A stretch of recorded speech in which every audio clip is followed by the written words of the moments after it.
भारतीय संसद के दो सदन होते हैं। इनमें पहला लोकसभा और दूसरा राज्यसभा होता है। लोकसभा संसद का निचला सदन होता है और राज्यसभा संसद का ऊपरी सदन कहलाता है। दोनों ही सदनों में बैठने वाले सदस्य सांसद कहलाते हैं, लेकिन दोनों में बड़ा अंतर होता है। आज की इस वीडियो में हम लोकसभा सांसद और राज्यसभा सांसद के बीच अंतर के बारे में बात करेंगे। साथ ही दोनों की पावर और उनके चयन के बारे में भी जानकारी देंगे। लेकिन आगे बढ़ने से पहले चैनल को सब्सक्राइब ज़रूर कर लें, ताकि ऐसी ही और रोचक जानकारियाँ आपको मिलती रहे। चलिए शुरू करते हैं। सबसे पहले लोकसभा सांसदों के बारे में बात करते हैं। तो आपको बता दें कि लोकसभा सदस्यों को सीधे जनता के द्वारा चुना जाता है। इनका कार्यकाल 5 वर्ष का होता है।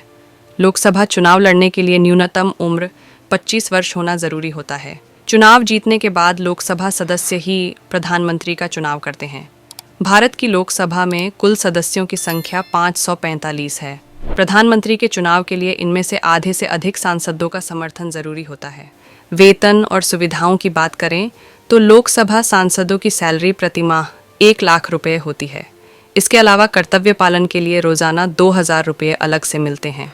वहीं 70,000 रुपये प्रति माह निर्वाचन क्षेत्र भत्ता और 60,000 रुपये प्रति माह कार्यालय भत्ता मिलता है। सांसदों को सरकार की तरफ से एक बंगला भी मिलता है।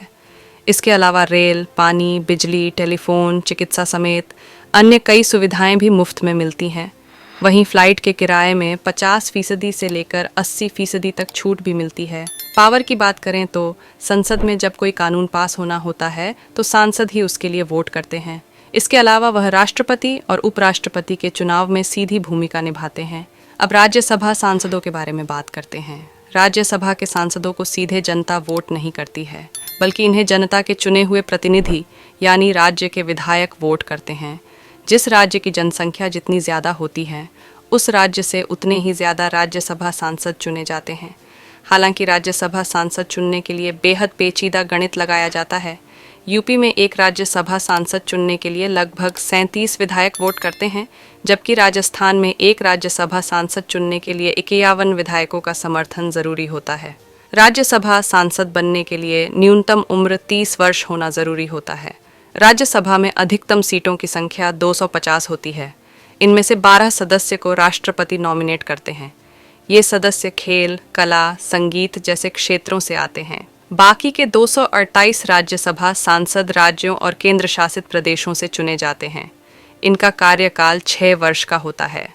राज्यसभा सांसदों का कार्यकाल एक साथ पूरा नहीं होता है। यहाँ हर 2 साल में 1/3 सदस्यों का कार्यकाल पूरा होता है और फिर उन खाली हुई सीटों पर चुनाव होता है। इसलिए राज्यसभा कभी भंग नहीं होती है। देश की सुरक्षा के लिहाज से संविधान में ऐसा सिस्टम बनाया गया है। पावर की बात करें तो कुछ मामलों में राज्यसभा सांसदों की पावर लोकसभा सांसदों से ज़्यादा होती है और कुछ मामलों में उनसे कम होती है। इसलिए दोनों की पावर एक समान ही मानी जाती है। उदाहरण के लिए धन विधेयक केवल लोकसभा में लाया जा सकता है, इसे राज्यसभा में नहीं लाया जा सकता है। राज्यसभा इस धन विधेयक को अस्वीकृत या संशोधन नहीं कर सकती है। राज्यसभा को इस बिल को सिफारिश या बिना सिफारिश के 14 दिन के भीतर लोकसभा को वापस भेजना होता है। वह इस पर रोक नहीं लगा सकती है। कोई विधेयक धन विधेयक है या नहीं, इसका फैसला लेने का अधिकार लोकसभा अध्यक्ष के पास होता है। दूसरा यह है कि राज्यसभा सिर्फ बजट पर चर्चा कर सकती है। उसे अनुदान की मांगों पर मतदान करने का अधिकार नहीं है। राष्ट्रीय आपातकाल को समाप्त करने का संकल्प भी लोकसभा द्वारा ही पारित किया जा सकता है। वहीं 2 शक्तियां ऐसी है जो राज्यसभा के पास होती हैं, लेकिन लोकसभा के पास नहीं होती है। पहली यह कि यह संसद को राज्य सूची से विधि बनाने हेतु अधिकृत कर सकती है। दूसरी शक्ति की बात करें तो राज्यसभा संसद को केंद्र और राज्य दोनों के लिए नई अखिल भारतीय सेवा के सृजन हेतु अधिकृत कर सकती है। यह अधिकार लोकसभा के पास नहीं है। अब बात वेतन और सुविधाओं की करते हैं तो आपको बता दें कि राज्यसभा सांसदों की सैलरी 16,000 रुपये प्रति माह है। ये भले ही कम है, लेकिन इन्हें इसके साथ मिलने वाली सुविधाएं व भत्ते बहुत ज़्यादा हैं।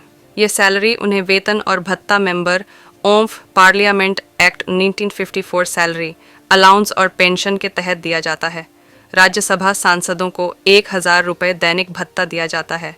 वर्ष में जितने दिन भी सदन चलता है उन्हें उतने दिन का दैनिक भत्ता 1,000 रुपये प्रतिदिन के हिसाब से दिया जाता है। इसके अलावा इन्हें 20,000 रुपये प्रतिमाह संवैधानिक भत्ता भी मिलता है। साथ ही कार्यालय व्यय भत्ते के नाम पर एक राज्यसभा सदस्य को 20,000 रुपये प्रतिमाह मिलता है। वहीं एक सहायक कर्मचारी रखने पर 14,000 रुपये अलग से मिलते हैं। वहीं सड़क से यात्रा करने पर 34 रुपये प्रति किलोमीटर के हिसाब से भत्ता भी मिलता है। ट्रेन से सफ़र करने के लिए प्रतिमाह एक free non transferable first class AC और एक सेकंड क्लास एसी का किराया भी मिलता है।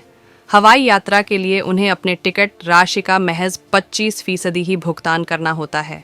इन्हें हवाई यात्रा के दौरान कई सुविधाएं भी मिलती हैं। हर साल ये अपने एक किसी भी रिश्तेदार के साथ 34 हवाई यात्रा बिल्कुल फ्री कर सकते हैं।